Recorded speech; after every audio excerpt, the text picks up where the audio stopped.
Welcome. My name is Heleen Rouw. Since January this year, I'm director of Cinekid.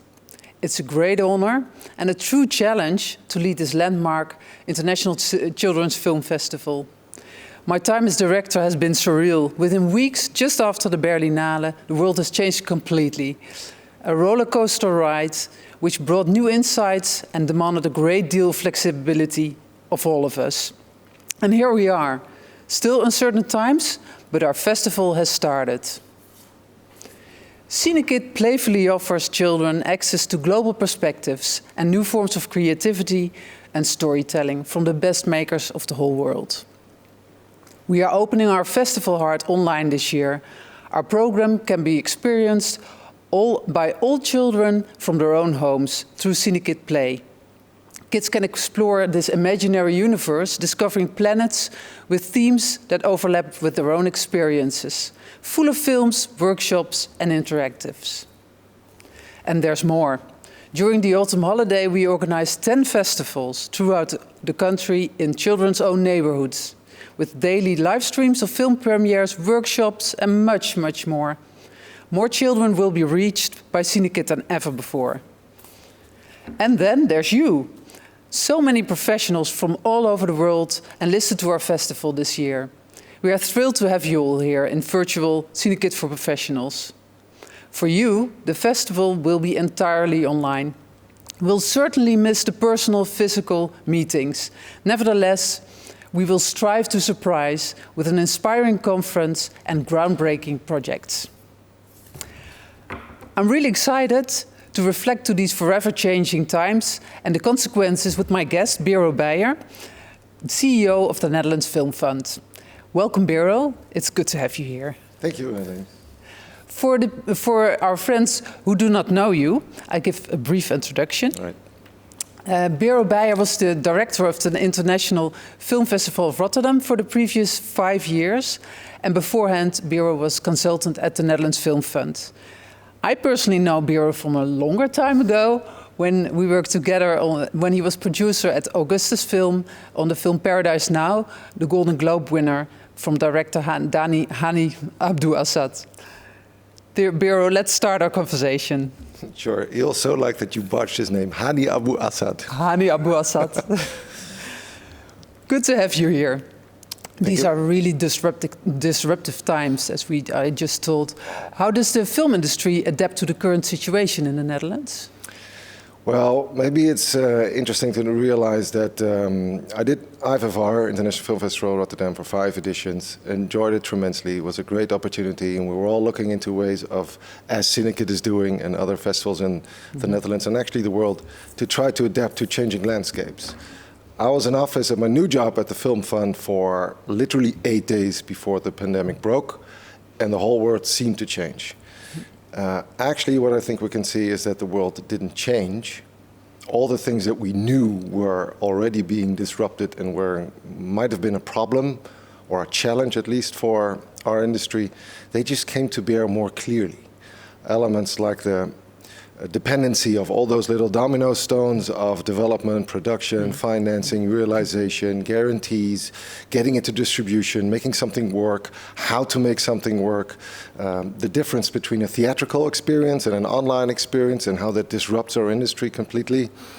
Those are elements that we knew were coming. They are now just much more clearer than ever before, which has an upside and a downside. The downside is, first of all, that this is a horrendous pandemic. Many people have lost their lives. Many people have no certainty about their income or if they can make productions in the years to come, or if they can ever come together again without masks or in any other form to enjoy whatever cinema was. The upside is that it propels us to jump forward. We will not go back to the way it was before. That's impossible. It will not be the case. And some of the elements that are being enjoyed now, like we're streaming this interview, for instance, they'll become common practice, which also gives a golden opportunity to reach out to what we know is what keeps people together now as they're locked down in their houses, which is experiencing the world through any kind of screen and being connected to other people through visual means. So both the relevance of our industry has been uplifted, but so have the challenges. So now the interesting part, especially for, let's say, children and youth films, would be to use that momentum and to make a really profound outreach and a true connection through works that are more actual, more daring, maybe even in their connection to viewers than ever before. Which means we just saw this trailer, which I like, and all the stuff that's in there looks really fantastic. But at the same time, and I'm going to be very honest here, I thought, well, it's almost too sweet. The world is harsh. Harsh things are happening to youth, to young people in particular. They're growing up differently than before. Imagine what it is to be a kid nowadays and having different relationships with people that are behind a glass door, your grandparents, for instance. How that changes the interaction with your teachers and your friends. At the same time, it's the next step in the communication, for instance, and the visual world that youngsters are already in. Whether it's TikTok or Insta or Snapchat or whatever, you're already in a different kind of universe that uses audiovisual means. So now the challenge is to connect to that universe in a more profound way than we've done before. Not by saying, remember cinema and how great it was, it's been around for 150 years, but to use the power of storytelling itself and then reach out to an audience. And my feeling, and actually my hope is, that by doing so, we'll be much more outspoken because kids know what's up today. I think most of our viewers will know what WAP stands for. Not all adults do, so let's use that in order to tell great stories. And then I think we'll realize, actually, there's a grand new universe coming for audiovisual storytelling in whatever way, shape, or form. And if we can stay healthy along the way, that's a very good thing. So, for instance, Romy Salon just won 4 Dutch Academy Awards, you could say, the Golden Calf, we call it in Holland. And Boulado won Best Film, both films with children as protagonists. Is that the kind of film you see in the future, or?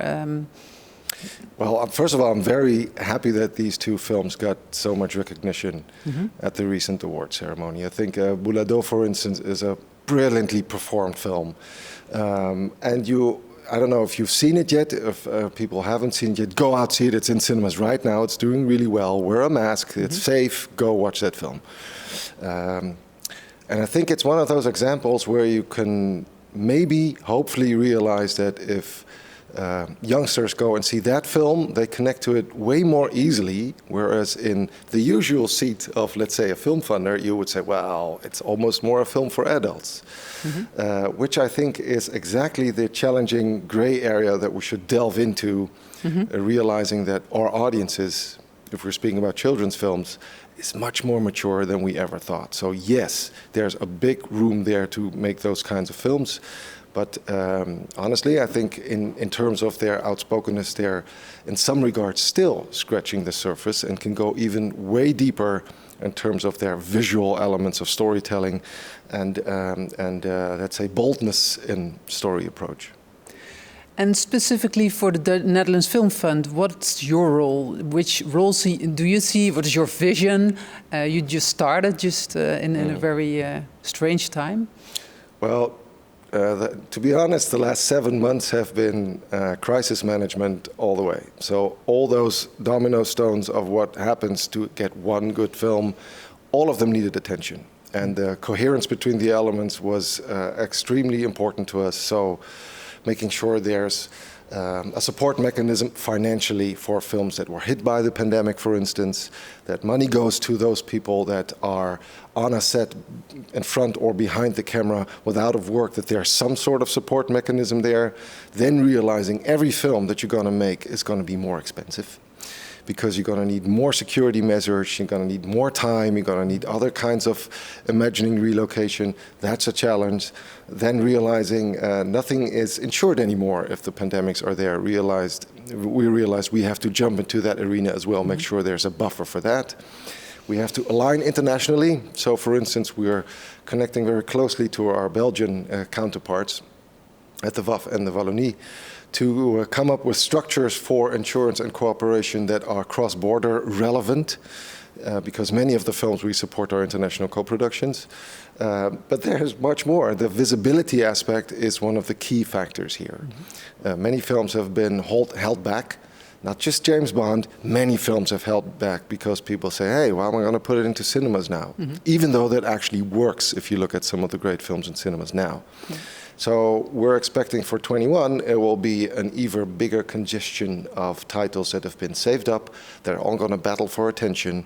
And the problem here is actually quite fundamental, because it also reaches back to the ongoing problem of who has the biggest pockets in terms of marketing power and capital to promote their films. Our vision is obviously, as a public funder, to make sure the diversity and outspokenness of Dutch filmmaking is increased. So whether it's bold new talents coming from unexpected places, with whatever backgrounds, or it's new ways of storytelling, or it's new ways of getting a film out there, that's exactly what we're there for. So increasing that space means you have to realize, in some ways it's an unfair challenge, an unfair battle. If you look at the financial element, we have a good budget relatively, but it's never enough, and it's Mickey Mouse if you compare to that other Mickey Mouse. So there's a challenge here, which means we have to focus on those elements and those filmmakers and producers and collaborations that increase, let's say, the outspokenness of what they're doing story-wise, what they're doing visually, whatever that budget may be. That's what we need to focus on. You're talking about international co-productions are a great part of what the Netherlands Film Fund does. How does that relate to local productions? Because for children, local, your own country, your own language is important to relate to. Is that different for children films than for grown-up films, or how do you feel about that? That's actually an interesting question. Let's say on a production level, for us, it's extremely relevant, even or just considering the relatively small domestic language infrastructure that we have. Many of our films are co-productions, whether they're with Belgium or Germany or Scandinavia or Mexico. I don't care. That's relevant. It's relevant also on a level of giving it a quality boost, because a different set of eyes requires a different standard, and mostly that raises the level because you have a different aspect to relate to things. At the same time, and this is going to be more so next year and probably for a longer while, the experience of film culture will be much more local. So the old trend of, let's say, 10 years ago, where you got this wishy-washy thing of, well, let's jump through some funders hoop to get our co-production off, and it actually decreases the level, that needs to be much more focused to locality. Boulado, again, a good example. It's set on an island in the Caribbean, island of Curaçao. So whatever power it has as a storytelling vehicle, it derives from the very locality that it's set in. Look at the way that actress pulls it off. It's very Curaçao, that which makes it universal. So that's very relevant. I think, though, that given the way that people in general, and probably young people in particular, are very much aware of what's going on in the world, because they do see the entire world. They are very much, and maybe more so than we think, able to realize this may be a story set in Curaçao, but I know what that feels like living in Monnikendam. Or this is a story set in the Philippines or in Düsseldorf, but I realize what that means. Or I have a different view about this altogether. Why the hell is this working this way? Which also starts a dialogue. So oddly enough, I think there'll be an increased focus on very specific locality, realizing it's very, very global in its consumption. Yeah. Let's talk promotion. You briefly mentioned it. And how do we compete with these local co-productions, local productions against Disney, Pixar franchises with their massive marketing power? I think the main thing is that anything that is formulaic is transparent. And if we, as a European film society, were to try and emulate or mirror us against huge corporations with limited budget power, of course you're going to lose. So that's the wrong fight to go about completely.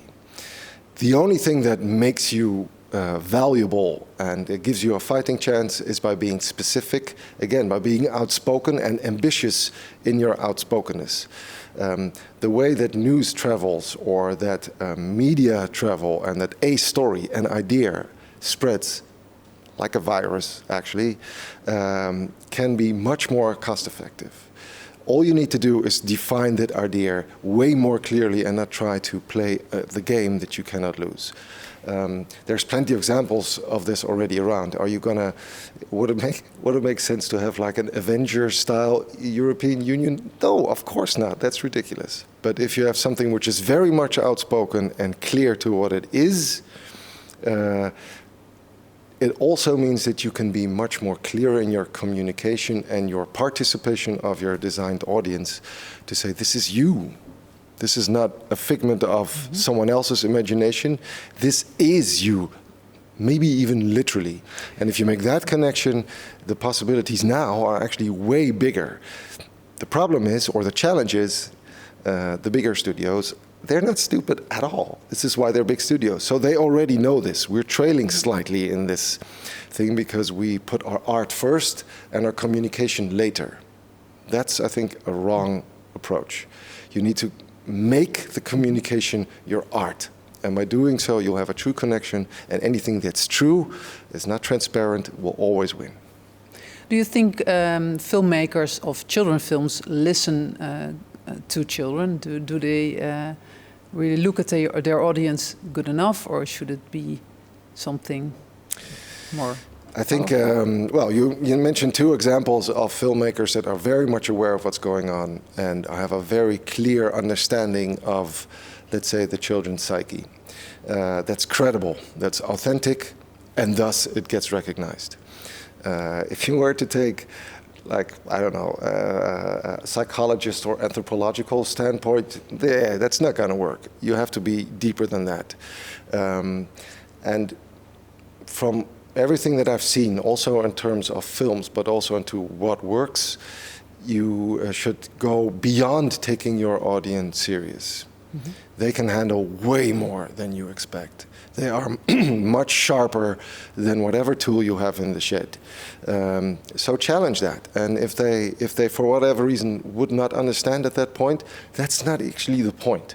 If you try to give an answer, they're going to look away. If you're going to pose a question with them, the search for an answer starts. Jeffrey Katzenberg told recently, content is kingmaker and platform is king. It used to be content is king. What do you think about that? Because that does maybe mean that the role of festivals, for instance, is becoming much more important. And also maybe a new form of festival. Well, Jeffrey Katzenberg obviously being the Lion King maker, if he says something, better be aware, he might have a good point there. Having been a festival director, I was very much in favor of boosting the role of film festivals.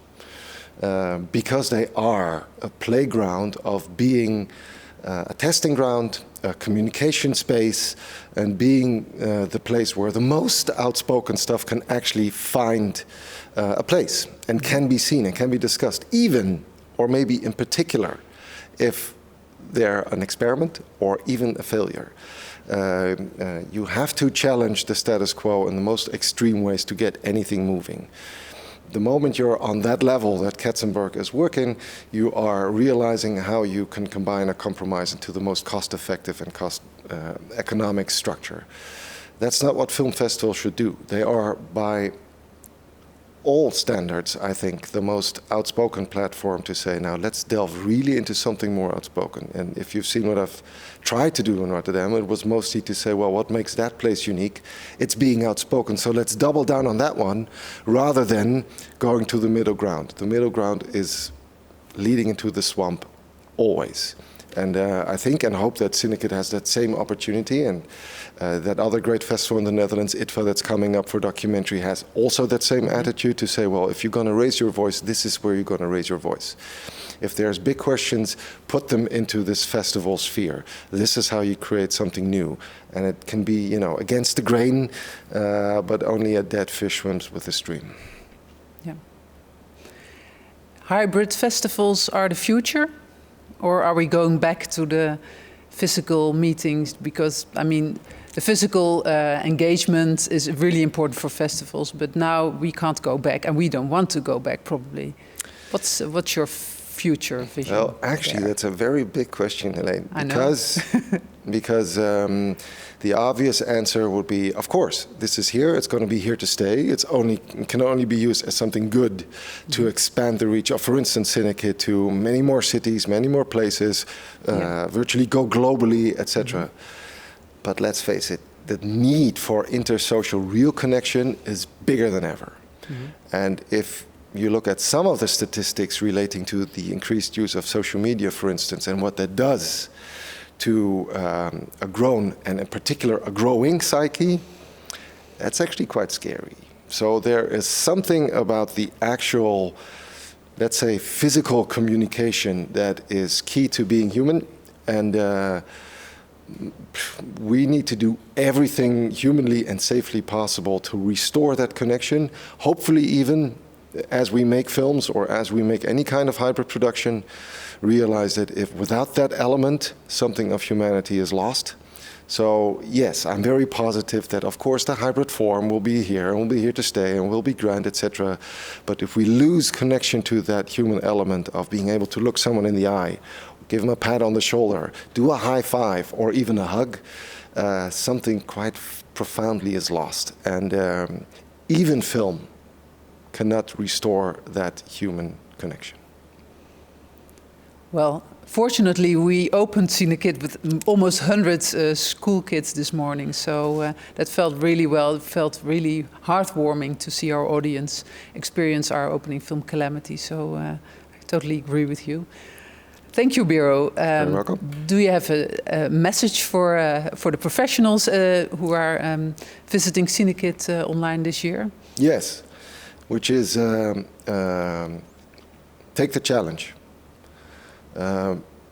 if anything is there to show us a way out of a historic crisis, it is connection. In the absence of physical contact, the cultural contact of being able, for instance, to work in the film industry is something to latch onto. Not just the Netherlands Film Fund, but all the public funds realize it's their responsibility to maintain an infrastructure that can make that happen. It's public money. I'm administering public money, which means it's something that's ingrained in our society to make sure that that is there. So whatever happens, whatever gloominess comes over you, and it's even fall, so it gets wetter every day, is to hold on to that element and embrace it, and use also this time, as we've done with some of our calls, to say, well, there's something profoundly changing in interhuman relationships. Let's make that the theme of what cinema should be for grown-ups, for kids, I don't care, for everyone, because it's part of being human. So please, we count on you guys to keep the banner high and to keep working. Thank you, Bero. And thank you to everyone watching. And if you didn't register for Cinekid for Professional yet, please get your accreditation now. And I hope to see you at the festival, at the forum, or any other place. Thank you for listening to us. Bye-bye.